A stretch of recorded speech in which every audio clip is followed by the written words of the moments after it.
Hello നമസ്കാരം എല്ലാവർക്കും maiden കൊച്ചിയുടെ മറ്റൊരു വീഡിയോയിലേക്ക് സ്വാഗതം.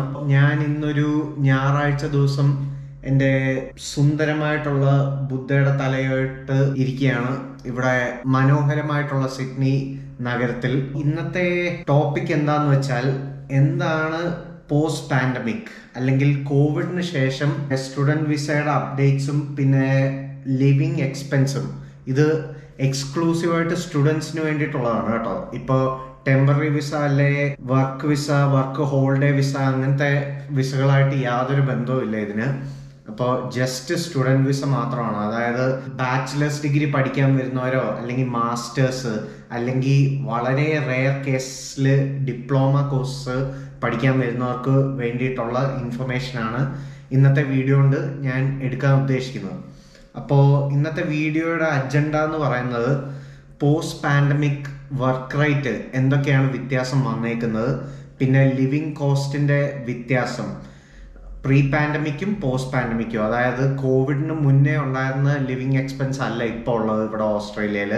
അപ്പോൾ എന്തൊക്കെ ചേഞ്ചസ് ആണ് അതിന് വന്നേക്കുന്നത്, പിന്നെ സ്റ്റുഡൻറ് വിസയുടെ ഏറ്റവും പുതിയതായിട്ട് അപ്ഡേറ്റ് വന്നേക്കുന്നത് അതിൻ്റെ വിസ ഫീസാണ്. അതിനെ പറ്റിയിട്ട് ഒരു ഡീപ്പറായിട്ടുള്ള ഒരു ഡിസ്കഷൻ ആണ് എടുക്കാൻ ഉദ്ദേശിക്കുന്നത്. ഒരു ആവറേജ് ലിവിങ് എക്സ്പെൻസ് സ്റ്റുഡൻസിന് വരുന്നത് എന്തൊക്കെയാണെന്നുള്ളത്, ജോലി സാധ്യതകൾ, പിന്നെ നമ്മൾ ക്വിക്കായിട്ട് റാപ്പ് ചെയ്യാൻ ഉദ്ദേശിക്കുകയാണ്. ഓക്കെ, അപ്പോൾ ഒട്ടും താമസിപ്പിക്കാതെ തന്നെ നമുക്ക് വീഡിയോയിലേക്ക് കടക്കാം.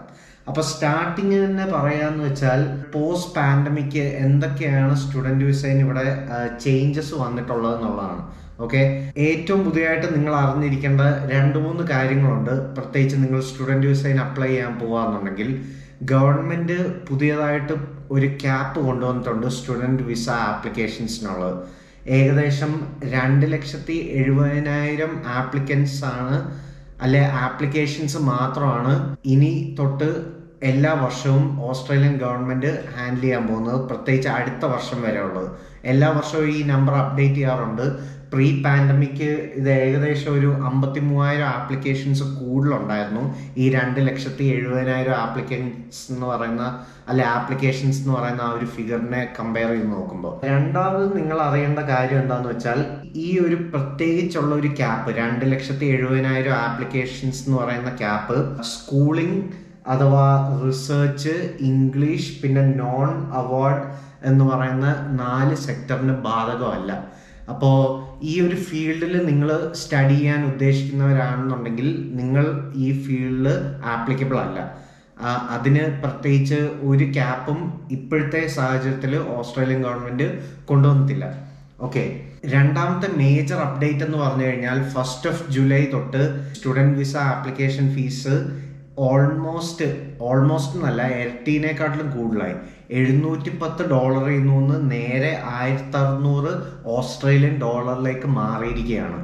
അപ്പോൾ അത് ഭയങ്കരമായിട്ട് ഇമ്പാക്റ്റ് ചെയ്യും, പ്രത്യേകിച്ച് സ്റ്റുഡൻറ് വിസ ആപ്ലിക്കൻസിനെ. കാരണം ഇരട്ടിയാണ് സ്റ്റുഡൻറ് ഫീസ് എസെൻഷ്യലി വരാൻ പോകുന്നത്. ഓക്കെ, അടുത്തതായിട്ട് വർക്ക് റേറ്റിനെ പറ്റിയാണ് പറയാൻ ഉദ്ദേശിക്കുന്നത്. അപ്പോൾ കോവിഡിന്റെ സമയത്ത് വർക്കേഴ്സ് അല്ലെങ്കിൽ സ്റ്റുഡൻറ് വിസ ആപ്ലിക്കൻസ് കുറവായതിനാൽ ഇവർ വർക്ക് റേറ്റും പിന്നെ പോസ്റ്റ് സ്റ്റഡി വിസ പീരിയഡ് എന്ന് പറയുന്നത് കൂടുതലായിരുന്നു. ബാച്ചിലേഴ്സിന് 3 വർഷവും മാസ്റ്റേഴ്സ് ഡിഗ്രി എടുത്തവർക്ക് 5 വർഷമായിരുന്നു. അത് പിന്നെയും അവരിപ്പോൾ നോർമൽ 3 വർഷം ബാച്ചിലേഴ്സും പോസ്റ്റ് സ്റ്റഡി മാസ്റ്റേഴ്സ് വിസ ഹോൾഡേഴ്സിന് 4 വർഷമായിട്ട് അത് കുറയ്ക്കുകയുണ്ടായി. നമ്മൾ വർക്ക് റേറ്റിനെ പറ്റി പറയാന്നുണ്ടെങ്കിൽ 48 മണിക്കൂർ പെർ ഫോർട്ട് നൈറ്റ്, അതായത് 2 ആഴ്ചയിൽ വെറും 48 മണിക്കൂർ മാത്രമാണ് വർക്ക് ചെയ്യാൻ പറ്റുന്നത്. നോർമൽ ഒരു ഫുൾ ടൈം എംപ്ലോയിക്ക് ഇവിടെ വർക്ക് ചെയ്യുന്നത് ഏകദേശം ഒരു 40 മണിക്കൂറാണ് പെർ വീക്ക്. അപ്പോൾ അതിനേക്കാട്ടിലും ഒരു 8 മണിക്കൂർ കൂടുതലാണ് 2 ആഴ്ച കൂടി ഇരിക്കുമ്പോൾ വർക്ക് ചെയ്യുന്നത്. ഓക്കെ, അപ്പോൾ അതാണ് ഒരു കമ്പാരിസൺ നോർമൽ വർക്ക് വിസയിൽ വരുന്നവർക്കും സ്റ്റുഡൻറ് വിസയിൽ വരുന്നവർക്കും തമ്മിലുള്ള വർക്ക് റേറ്റ്. രണ്ടാമത്തെ കാര്യം ഇവിടെ പറയാൻ ഉദ്ദേശിക്കുന്നത് ലിവിങ് എക്സ്പെൻസ് ആണ്. ആദ്യം നമ്മൾ ലിവിങ് എക്സ്പെൻസിനെ പറ്റി മനസ്സിലാക്കുന്നതിന് മുമ്പ് നമ്മൾ അറിഞ്ഞിരിക്കുന്ന 2 ടേം ഉണ്ട്. ആവറേജ് അവർലി റേറ്റും മിനിമം അവർലി വേജും. ഈ 2 ടേംസും കേൾക്കുമ്പോൾ വലിയ വ്യത്യാസമില്ല, ആകെപ്പാടെ ഒരു വേർഡിന്റെ വ്യത്യാസമേ ഉള്ളൂ. പക്ഷെ ഇതിന്റെ അർത്ഥം ടോട്ടലി ഡിഫറെന്റ് ആണ്. അപ്പൊ ആദ്യം ഞാൻ മിനിമം അവർലി വേജിനെ പറ്റി പറയാം. ഓസ്ട്രേലിയൻ എന്ന് വെച്ചാൽ ഏറ്റവും കുറഞ്ഞത് നമുക്ക് ഏതൊരു ജോലി ചെയ്താലും അവർലി വേജ് ഗവൺമെന്റ് നിശ്ചയിച്ചിരിക്കുന്ന ഒരു റേറ്റ് ഉണ്ട്. അതെന്ന് പറയുന്നത് 22 ഓസ്ട്രേലിയൻ ഡോളറാണ്. അതേസമയം നമ്മൾ ആവറേജ് അവർലി റേറ്റ് എന്ന് പറയുന്നത്, ആവറേജ് എന്ന് പറയുന്നത് എന്താണ്? ഓസ്ട്രേലിയ മൊത്തം പോപ്പുലേഷൻ നോക്കുകയാണെന്നുണ്ടെങ്കിൽ ഏകദേശം ഒരു 32 മില്യൺ ആൾക്കാരുടെ പോപ്പുലേഷൻ ഉണ്ട് ഓസ്ട്രേലിയയിൽ. ഓക്കെ, അപ്പോൾ സ്റ്റുഡൻറ് വിസയിൽ വരുന്നവരുടെ ഏജ് ഗ്രൂപ്പ് എന്താണ്? 20-35 വയസ്സിനിടയിൽ വരുന്നവരാണ് കൂടുതലും ഇവിടെ സ്റ്റുഡൻറ് വിസയിൽ വരുന്നത്. ആ ഏജ് ഗ്രൂപ്പിൽ വരുന്ന എല്ലാവരുടെയും കൂടെ ആവറേജ് മിനിമം വേജ് എന്ന് പറയുന്നത് ഏകദേശം ഒരു $41. എന്ന് വെച്ചാൽ നിങ്ങൾക്ക് വന്ന ഉടനെ തന്നെ $41 പെർ അവർ കിട്ടും എന്നല്ല. ഓക്കെ, ഇപ്പോൾ രമേശും സുമേഷും ഒരേ സമയത്ത് സ്റ്റുഡൻറ് വിസയിൽ നവംബറിൽ രണ്ടുപേരും ഒരുമിച്ചാണ് വരുന്നെങ്കിൽ ഒരാൾ ഒരു പർട്ടിക്കുലർ ജോലി, ഇപ്പോൾ ക്ലീനിങ് ജോബിന് പോയി കഴിഞ്ഞാൽ ക്ലീനിങ് ജോലിക്ക് ഇവിടെ പൊതുവെ സാലറി കൂടുതലാണ്, $40 ആയിരിക്കും കിട്ടുന്നത്. അതേസമയം സുമേഷ് ആണെങ്കിൽ വേറെ ഒരു കുറച്ചുകൂടെ സാലറി കുറവുള്ള വല്ല റെസ്റ്റോറൻറ്റ് ബിസിനസ്സിന് ആണ് പോയിരുന്നത്, വല്ല സെർവറായിട്ടോ അല്ലെങ്കിൽ കിച്ചൺ ഹാൻഡായിട്ടോ പോയിരുന്നെന്നുണ്ടെങ്കിൽ സുമേഷിന് കിട്ടിയിരുന്നത് $30. അപ്പോൾ അവരുടെ ആവറേജ് എന്ന് പറയുന്നത് ഏകദേശം $35 രണ്ടുപേരുടെയും കൂടെ നോക്കുകയാണ്. ഇത് ജസ്റ്റ് ഒരു എക്സാമ്പിൾ ആണ്. അപ്പോൾ എല്ലാ ഓസ്ട്രേലിയൻസിൻ്റെ ഈ ഒരു ഏജ് ഗ്രൂപ്പിൽ വെച്ച് നോക്കുകയാണ്, 20-35 ഏജ് ഗ്രൂപ്പ് സ്റ്റുഡൻസിനെ നോക്കുകയാണ്, ഏകദേശം $40 പെർ അവർ ആണ് ഏൺ ചെയ്യുന്നത് സ്റ്റുഡൻസ്. അപ്പോൾ ഞാൻ പറയാൻ ഉദ്ദേശിക്കുന്നത് എന്താണെന്ന് വെച്ചാൽ ഗവൺമെന്റ് ഉദ്ദേശിക്കുന്ന മിനിമം വേജ് $22 മാത്രമേ ഉള്ളെങ്കിൽ പോലും നിങ്ങൾക്ക് കംഫർട്ടബിൾ ആയിട്ട് ഇവിടെ വന്നു കഴിഞ്ഞാൽ ഒരു $30 പെർ അവർ നിങ്ങൾക്ക് സുഖമായിട്ട് നിങ്ങൾക്ക് ഏൺ ചെയ്യാൻ പറ്റും. പിന്നെ ഇത് പല ടൈപ്പ് എംപ്ലോയ്മെന്റ് ഉണ്ട്. ഗവൺമെന്റ് എസ്റ്റാബ്ലിഷ്ഡ് ആയിട്ടുള്ള ഒരു സ്ഥാപനത്തിൽ വർക്ക് ചെയ്യുന്നുണ്ട്, ഇൻഡിപെൻഡന്റ് കോൺട്രാക്ടറായിട്ട് വർക്ക് ചെയ്യുന്ന എംപ്ലോയ്മെന്റ്സ് ഉണ്ട്. കോൺട്രാക്ടർ എന്ന് പറയുന്നത് എന്താണ്? ഇപ്പോൾ നമ്മൾ പെയിന്റിങ് ജോബ് പോവുകയാണെങ്കിൽ നമ്മൾ നമ്മുടെ സർവീസാണ് കൊടുക്കുന്നത്. നമ്മൾ ഒരു കമ്പനിയുടെ അണ്ടറിൽ നമുക്ക് വർക്ക് ചെയ്യാം, നമുക്ക് ഇൻഡിപെൻഡൻ്റ് ആയിട്ടും വർക്ക് ചെയ്യാം. അങ്ങനെ ഇൻഡിപെൻഡൻ്റ് ആയിട്ട് വർക്ക് ചെയ്യുന്നവർ കോൺട്രാക്ടേഴ്സാണ്. വേറൊരു ടൈപ്പ് വർക്ക് എന്ന് പറഞ്ഞാൽ ക്യാഷ് ഇൻ ഹാൻഡ് ആണ്.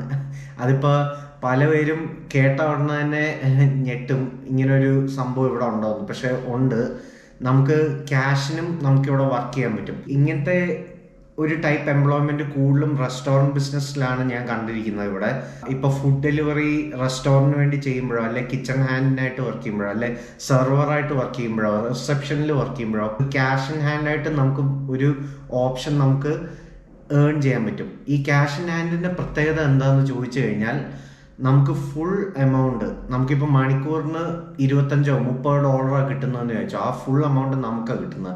നമ്മൾ ഗവൺമെന്റിന് ടാക്സ് കൊടുക്കുന്നില്ല. ഓക്കെ, ഇത് ലീഗലാണോ എന്ന് ചോദിച്ചാൽ ഇത് ലീഗൽ അല്ല. പക്ഷെ എങ്കിലും ഇങ്ങനെ ഒരു സംഭവം ഇവിടെ ഇല്ലേ എന്ന് ചോദിച്ചാൽ ഇങ്ങനെ ഒരു സംഭവം ഇവിടെ ഉണ്ട്. അപ്പോൾ അതും ഒരു ഓപ്ഷനാണ്. ഇങ്ങനത്തെ പല പല ഫാക്ടേഴ്സ് വെച്ചിട്ടാണ് ഞാൻ ഈ ആവറേജ് $40 എന്നുള്ള ഫിഗറിലേക്ക് വരുന്നത്. ഓക്കെ, ഇത് പല പല സൈറ്റിൽ ഇത് ഓൾറെഡി പബ്ലിക്ലി അവൈലബിൾ ആയിട്ടുള്ള ഇൻഫർമേഷൻ ആണ്. ഞാൻ എൻ്റെ ഡിസ്ക്രിപ്ഷൻ്റെ ബോക്സിൽ ഞാൻ ഈ ഇൻഫർമേഷൻ ഞാൻ കൊടുക്കാം.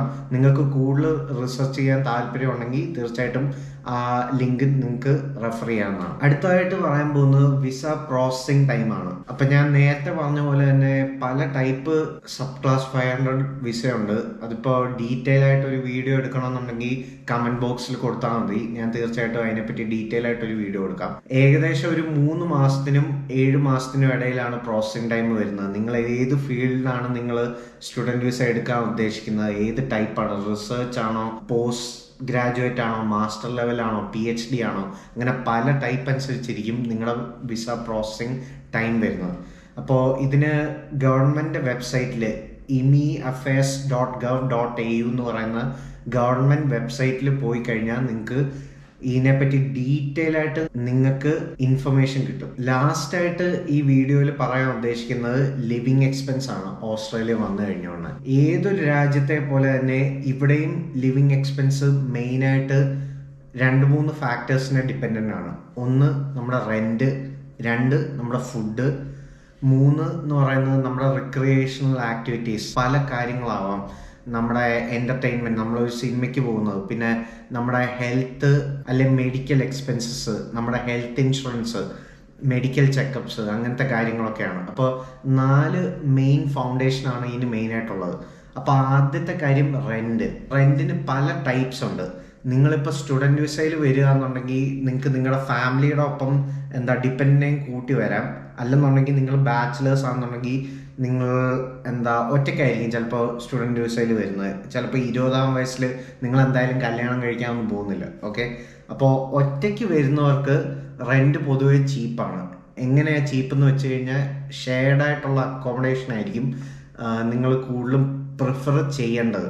അതിൻ്റെ കാരണം എന്താണെന്ന് ചോദിച്ചാൽ ഷെയർഡ് അക്കോമഡേഷന് പല പല ഗുണങ്ങളുണ്ട്. ഒന്നാമത്തെ കാര്യം എന്താണെന്ന് വെച്ചാൽ മലയാളി കമ്മ്യൂണിറ്റീസിനെ നിങ്ങൾക്ക് പരിചയപ്പെടാം. ഇവിടെ ഉള്ളവരെ നിങ്ങൾക്ക് കോണ്ടാക്ട് ഉണ്ടാക്കാം. ഞാൻ ഏകദേശം 5 വർഷത്തോളം ഞാൻ ഷെയർഡ് ലിവിങ് സ്പേസിലാണ് ഞാൻ താമസിച്ചുകൊണ്ടിരുന്നത്. ഞാൻ ആ 5 വർഷത്തോളം അവിടെ നിന്നപ്പോൾ എനിക്ക് ഓസ്ട്രേലിയയിൽ ഉണ്ടായിരുന്ന കോണ്ടാക്ട്സ് ആണ് എനിക്കിവിടെ ഏകദേശം ഒരു 70% ആൾക്കാരെയും പരിചയമുള്ളത്. അപ്പോൾ അവർ ത്രൂ എനിക്ക് കുറേ പേരെ എനിക്ക് ഇവിടെ കോണ്ടാക്ട്സ് ഉണ്ടാക്കാൻ പറ്റി.